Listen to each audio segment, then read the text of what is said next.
Okay, so I'm just here right now to talk a little bit about the Philosophy 1310 team presentation, which is a lot different for you guys now that we don't have in-class meetings, because that's kind of the whole design of the presentation, was to be in a class and to present it to your classmates who are right in front of you, and then to talk about it there as a group.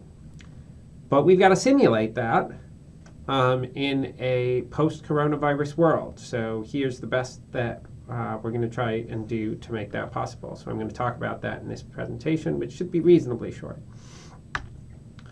So when you are doing your team presentation, you have the following goals.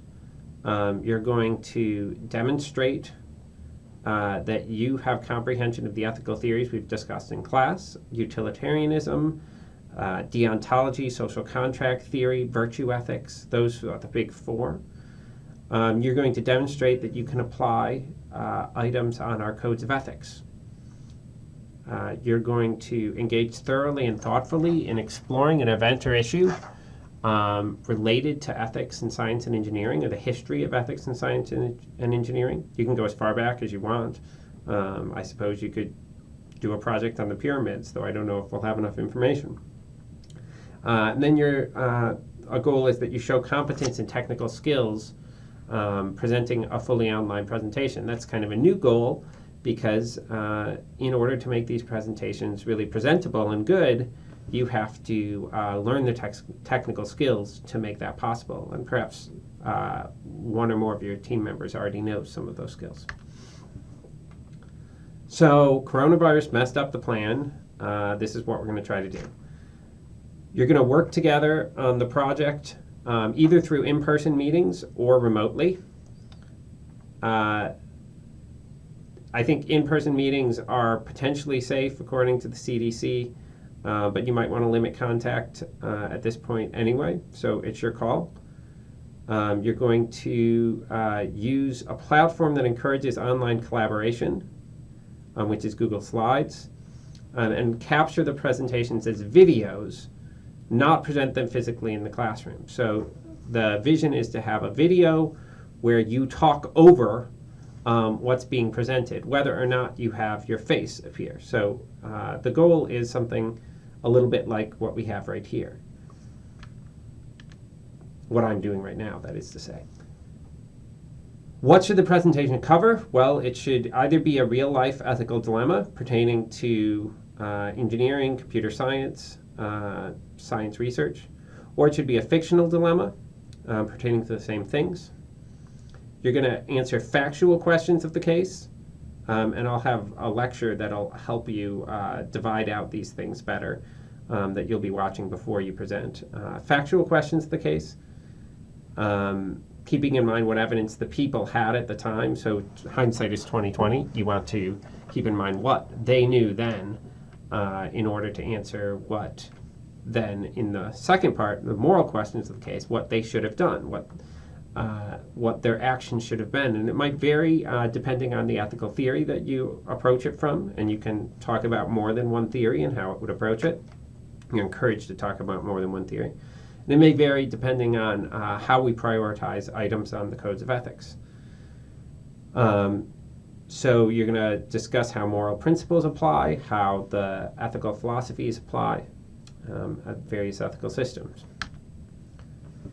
In addition to that presentation, you're going to lead the class in an online discussion about the issue or event that you're presenting on. That online discussion is going to be entirely in text form.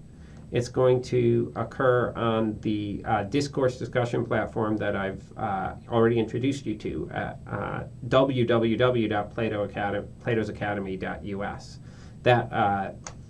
The address that you see on your screen doesn't have the triple W's, so please note that. The discussion that you're going to lead should attempt to engage the class in vigorous debate about that issue. There should be open-ended questions. It's got to be a controversial subject. If it's not a controversial subject that you're presenting on, then it won't arouse interest in the discussion. You won't be able to ask questions that really get that discussion started.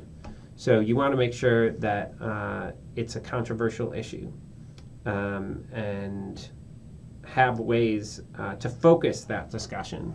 Sometimes it might just get started really quickly, or you might need to focus it so that other students in the class are engaged in it. So 2 or more members of your team should be involved in that discussion on Players Academy forum. Some technical details. In order to make this process as seamless as possible, I'm requiring you to use Google Slides in order to make the presentation. You can petition me to use some other resource, some other software, but Google Slides is what I'm going to have as a rule people using. Why? Because it has an integrated discussion forum. You can click on people's names and just it goes off, and you can have a text-based discussion right there. You have the capacity to make marginal comments, and so peer editing. It's a very good peer editing platform. It also makes your work transparent to me. It's clear to me what you personally have done toward the presentation when I see it in a Google Slides format. So I'm going to ask you all to share with me this Google Slides as you're engaged in the process. There are a variety of different lecture capture programs that you can use to capture the presentation. The one I'm using right now to make this presentation is called Camtasia. It's pretty good. It's expensive, but I believe they have a 30-day trial, and the only difference that it will be if you use the trial version is that it has a little watermark in the corner, and I have absolutely no problem with your presentation having a watermark. Other programs I've seen, Screencast-O-Matic, Cam Studio, I'm sure there's a bunch of others. You can look into it and investigate for yourself. Some of them cost money, some of them are free. For all I know, some of them are provided by Oakland University. I can look into that. So you're going to be working as a team, but your grades will be determined on an individual basis. So generally, everyone on the team will get the same grade, but depending on whether I have information that everyone on the team actually put in the effort, I may grade down certain people based on how much they put into it. And at the end, I will be requesting info from team members on how your fellow team members, how involved each of you were. So here's the steps that you need to take moving forward. You're going to begin to brainstorm topics. I have a thread up on Players Academy where you can begin to brainstorm topics. You're going to exchange contact info with your teammates. So if you go to Moodle and you scroll down to the team projects part, there's going to be a forum there. There should be one forum that you have access to. That forum is your team's forum. If you click on it, you should be able to see a post there that has an indication of all the different team members on your team. There should be 4 to 5 of them. So you can contact them through email, or I suppose through the Players Academy forum. There's private messaging there. And you can schedule face-to-face meetings. Well, you can contact them through the Moodle forum is probably the easiest thing. You can schedule face-to-face meetings or webcam meetings with your teammates. You can also communicate with teammates using the online Moodle forum or the Google Slides functionality. And you're going to share whatever Google Slides document that you get started. You're going to share that with your teammates and with me. Now, suppose there's a deadbeat team member. Suppose someone's not pulling their weight. It's like a social contract theory, and they are expecting to coast by while everyone else follows the social contract, but they do not. What do we need? Well, we need punishments to be harsh and swift, right? Hobbesian harsh and swift punishments.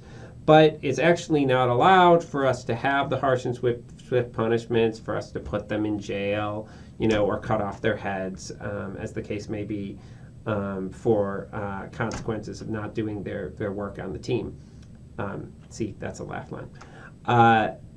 But what we can do is try and help them get to a place early in the process so that everyone is contributing to the team, so that they don't get their grade hurt for that. And so that I'm expecting team members to make good faith efforts to get in contact with other teammates that are difficult to get in contact.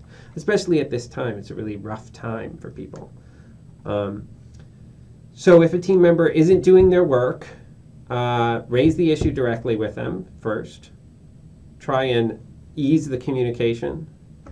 If those concerns aren't addressed, let me know, and I'll see what I can do. And if you finish the project and they haven't actively participated and you've done all that, just indicate on the questionnaire what happened after the project.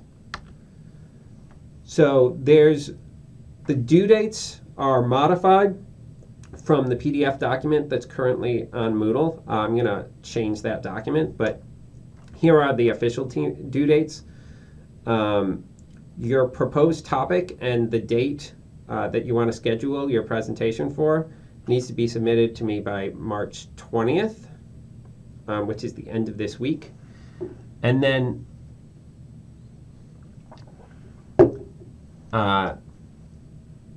the available due dates are the 25th, March 25th, 27th, 30th, and April 3rd.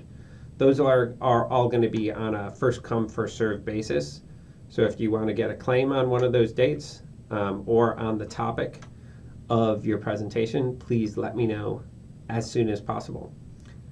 I will also, I don't have the information on this right now, but I will also likely have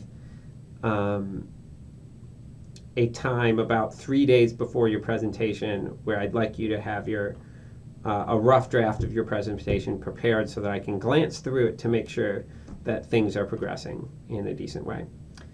At any rate, that's our weird accommodations for having a fully online class as far as this presentation goes. I hope this all makes sense. I'm available for questions, and have a good one.